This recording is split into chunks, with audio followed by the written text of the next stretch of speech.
How's it going, bros? Street interview check this around. What is your body count? Oh my god, there are more street interviews on the internet than ever, don't you think? It seems like any time I open TikTok because I lack the inner strength, discipline, and willpower to sit quietly with my own thoughts or simply exist for even a fleeting moment without reaching for some kind of constant Same. I've actually been trying really hard to go for some walks without any music or anything, and it's been really helpful. I recommend it. distracting external stimulation to fill the void. I see just a flow of these videos of people going up to strangers on the street, asking them top-notch questions like, what is your body count? Now that's good stuff. That's definitely content. And the oversaturation of this kind of content is only going to get worse because of several reasons that I will get into in this very video, because that's what this video's about. Man on the street style shows have existed for a very long time. I've seen many of them in my 35 years on this planet, and they probably existed before as well, but there's no way Dang, Ryan. Yo, Ryan's 35. He just had a kid. He looks good. He looks great. Like, he's a fucking DILF. He's got it. for me to verify that at all. I started being Canadian at a very young age, since birth if you ask my birth certificate, and that means I've been exposed to Canadian television. Canadian television exposed itself to me when I was a child, and one of the favorite bits that was exposed to me was Rick Mercer's Talking to Americans on This Hour Has 22 Minutes. That's the same show where Nathan Fielder got his start, for any people who care about that kind of thing. And Rick Mercer would go down to the States and talk to people on the street and just play off the fact that a lot of Americans just have absolutely no idea about what's going on in our country. Yeah. Congratulations, Canada, on legalizing staplers. Another popular non-Canadian one What? is Robert Smigel's Triumph, the Insult Comic Dog, which I was surprised to find out is still going on. There's also been Billy Eichner with Billy on the Street, who had some really fun stuff in that space. I Oh, even the dabbled Molly in this one, space yeah. myself one time 12 years ago with my friends at Moving Mind Studio. I don't even know what I was trying to accomplish. What is the most watched episode of Dr. Quinn Medicine Woman? Who? Is Dr. Quinn. It is a genre of video that satisfies Same. our natural urge to people watch. You know when you're at an airport or a shopping mall and you're like, whoa, look at that one, and they're looking back at you. Everyone's just glancing at each other out there. But now in recent years with TikTok and Instagram Reels, I think people have realized that not only do these videos perform well, but the bar for entry of making these videos is very low. It's all the way down there. I can't even...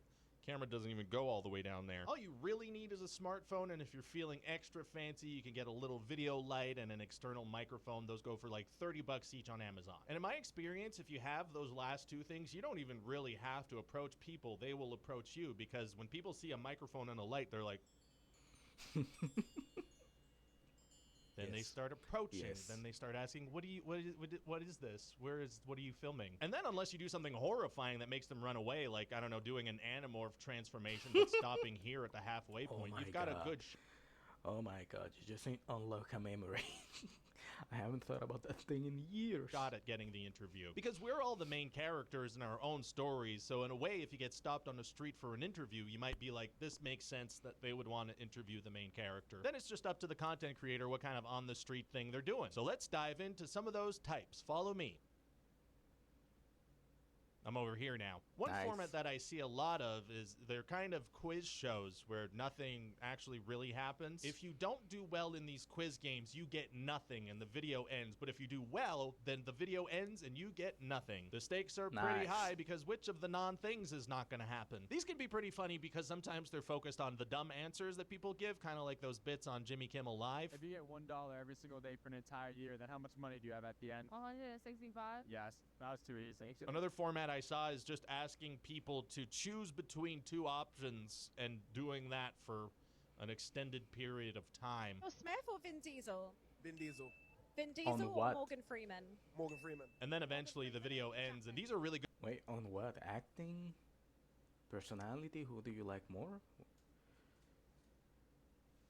Oh, Hugh Jackman or Morgan Freeman? Good for engagement because in Morgan the Freeman, comments yeah. people are like, well, that I don't directly agree with those exact choices that were made. When a human person stumbles upon a video such as this, there is a primal urge within us to type out in all caps, "I do not fully agree with this person's choice on this subjective thing, and now everybody needs to know." Here's a video of a girl, though, who did win a thing in a street thing. She won an iPhone. Give you iPhone.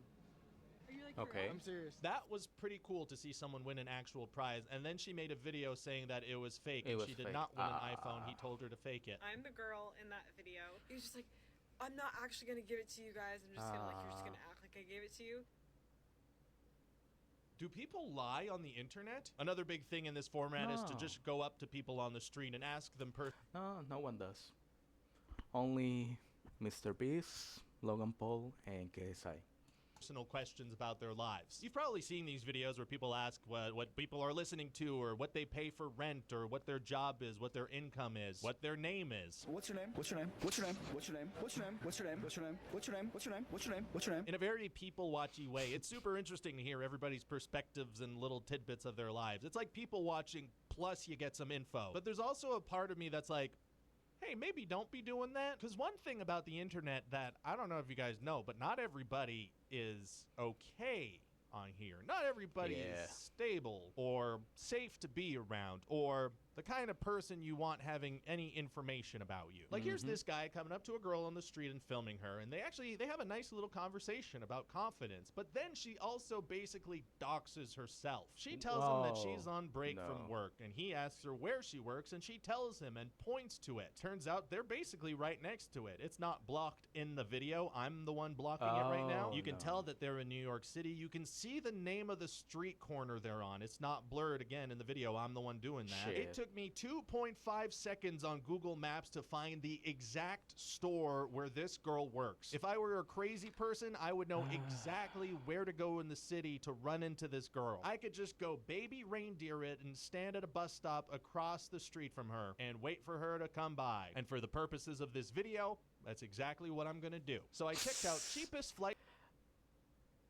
Is this a sponsor? Yeah, I was so sure it was actually blurring in the OG video. It's from Montreal to New York City. I packed my bag and then didn't. So I checked out $300 for Montreal to New York. What the fuck? cheapest flights from. Bro, I took a flight from my country to Canada very recently, like a month ago.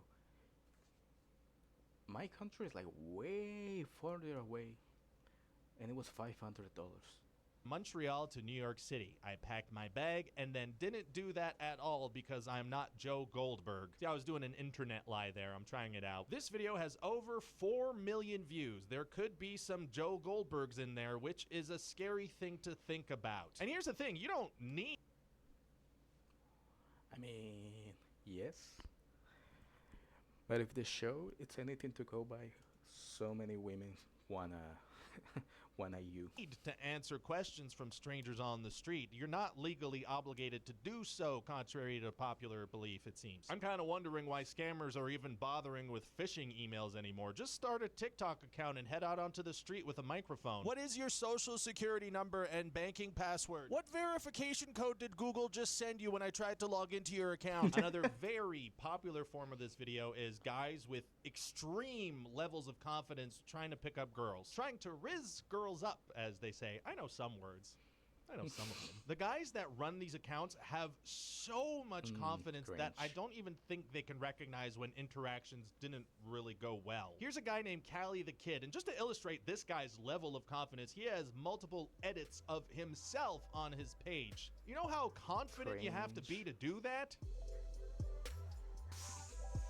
Anyway, here's an interaction of his that he uploaded that I think he thinks went pretty well.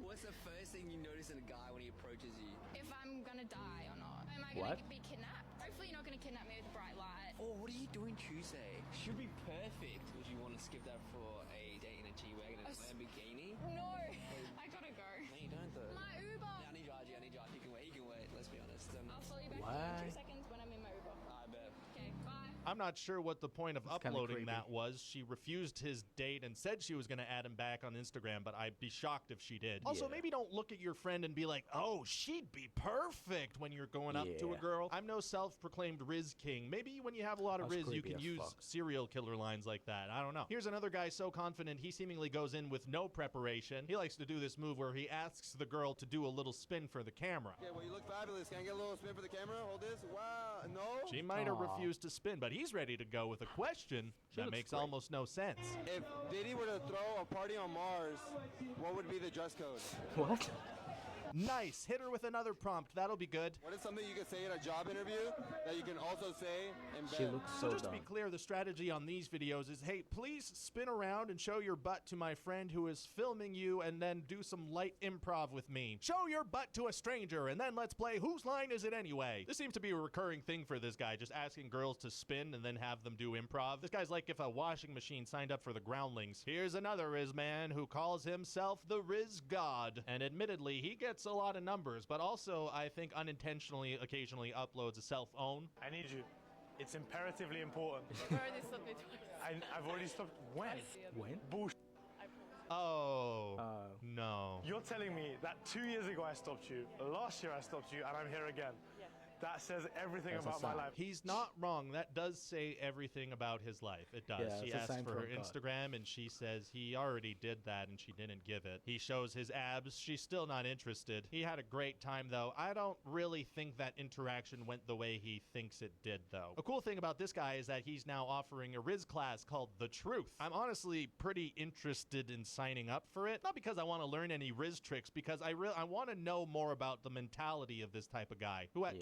23 years old goes, I am the king of Riz, and I will teach you my ways. As part of his qualifications, he mentions that he's grown from the person that he used to be, referring to himself at 14 years old, not knowing what he wanted to do with his life. Hey, that's how every person works. Hey guys, this Yes. Just called me a human being. is something I don't talk about a lot, but when I was 12 years old, I was unemployed, but now I am. Please sign up for my class. He also has this video about how going up to girls is a win-win situation. Going and approaching a girl is a complete win-win situation. There is nothing at risk, and this is what guys don't seem to understand. And Chad Kroger's premise here is that if you No. go up to a girl and she says, yes, she would maybe potentially touch your pee-pee, that is a win. And if she rejects you, well, then you've gained experience and resilience by interrupting a woman on the street and forcing her into a situation where she has to reject a man she does not know and has no idea how he handles rejection. That's a win-win for everyone involved. Yeah. Well, I used to be a Rizless 8-year-old. Please sign up for my cat calling class. Another incredibly popular form of street interviews is going up to very drunk girls and asking them super Hey, Ryan. I'm a cat. Call me. personal, often sexual questions. What is your confession? How many bodies are you catching on spring break? What is your craziest college confession? What's one move in bed that makes a man go crazy? Oh my every God. time? What is the most watched episode of Dr. Quinn Medicine Woman? Not to be an old man or anything, but the internet is forever. Maybe don't share this stuff. But when you're intoxicated, I know it's. I like those videos. I don't know. They are trash, but I enjoy them. and walking down the street with your friends having a good time, those thoughts of future impacts of saying extremely detailed sexual things on camera, that's probably not going through your head. Which is why I think the flip side's even worse. Going up to clearly drunk women on the street and asking them these super intimate details about their lives when they're not really in the state of mind to properly think of the ramifications of sharing that. And by ramifications, of course, I mean becoming a... Did she say she fucked the teacher? Ramifications of... Oh my God. I hope she means like a college teacher, university. sharing that. And by ramifications, of course, I mean becoming a millionaire. Yeah. I cannot talk about street interviews without talking about the Halk Tuah girl. Oh, you gotta give him that Halk Tuah and spit on that thing. We will look back at that video as a pivotal point in the world of street interviews. There's not much to be said about the Halk Tuah girl that hasn't been said already. I do like that she seemingly used a lot of her newfound fame and fortune to set up some kind of animal charity or something. I saw that her new podcast, Talk Tuah, is one of the most popular podcasts in the country, but I'd have to be insane. So, My opinion is that before the crypto scam, I was on her side. I didn't watch the podcast. I don't care. But she, get your bag, get your money. You know, didn't have anything against her before she did the crypto scam. Now, To sit through 4 episodes of Talk Tuah. In the first episode, she has Whitney Cummings on, who, God bless her, is trying extremely hard to keep the podcast entertaining and flowing because, well, the Halk Tuah girl doesn't know how to host a podcast, which isn't her fault. She's been famous for like 3 months. She shares a little anecdote about meeting Jake Paul and how he is in real life. He was exactly what I expected. Like, he lets on like he's an asshole, and that's what I like about him. He owns up to that shit. He knows it. I really enjoyed that because usually those stories are like, yeah, he seems like a jerk, but he's a sweetie pie in real life. She's like, he seems like a jerk, and he is. He's not a good guy at all. Episode 2 features a constant and nauseating porch swinging motion from her friends, made worse by the fact that I was watching at double speed. A lot of the conversation revolves around the fact that if I ever meet Ryan in real life and he's an asshole, yeah, I'm gonna tell you that he looks like an angel, but he's actually an asshole. And if he's not an asshole, then I'm gonna tell you he was not an asshole. But it's crazy that I expect Ryan to be an asshole if I ever meet him because he's going to be completely annoyed by me because I'm going to run up to him and be like, Ryan! So, yeah, I expect him to be an asshole if I ever meet him. she's famous now. Pretty crazy. In episode 3, a former Bachelorette is on, and you know what? A lot of the conversation revolves around the fact that it's crazy that she's famous now. Pretty crazy. She also thought that Jimmy Carter was a porn star. 99 years old, big deal. Is he a porn star? What? Most of the show seems to be these girls in their early 20s talking like girls in their early 20s and sharing stories with each other, but not really filling us in. Wait, you remember those girls in the bathroom at that bar that were telling us that? I was like, what? For that reason, I sped through episode 4 at lightning speeds. I don't know how sustainable this podcast is going to be, and it wasn't clear why this is performing so well until I realized that the Talk Tuah podcast basically has its own Morbius meme effect going on. Like, remember when Morbius came out and every comment section was talking about how Morbius changed their life? People are doing that exact kind of thing with the Talk Tuah podcast. Just comment after comment about how the Talk Tuah podcast has been a life-changing event for all these people. There's also a whole... Yeah, also, she's a cute girl with a cute southern accent. I'm sure a lot of people are into her. Thing on TikTok where people are pretending to be super into it. Like an emphasis on like, So I kind of think whatever the shelf life of that meme is going to be the shelf life of Talk Tuah. But despite all that, there is an interesting point she made in the first episode, which is kind of the point I'm trying to make with this whole video. they're in Nashville still like trying to recreate it. No Like one. there's interviews everywhere. Really? Yeah. So the street where she was interviewed is now crawling with people trying to interview each other or trying to get interviewed. And if it's not like that already, I think it's going to be like that on every college campus or every party street in every city in North America. Because who wouldn't want to become insanely rich for pretending to spit on genitals? Now that I'm saying it out loud, I hope the answer is a lot of people. But this whole thing is also going to start influencing how companies try to advertise to you. They were already trying to figure out how to get into this space, but now they're just going to go into overdrive. Here's a clothing brand doing their version of this. Here's a noodle brand. When I was 3 years old, I had no noodles. And I'm not saying this is a bad thing. I'm a person who makes a part of my living doing brand deals on the internet. But this format has some sensitive areas.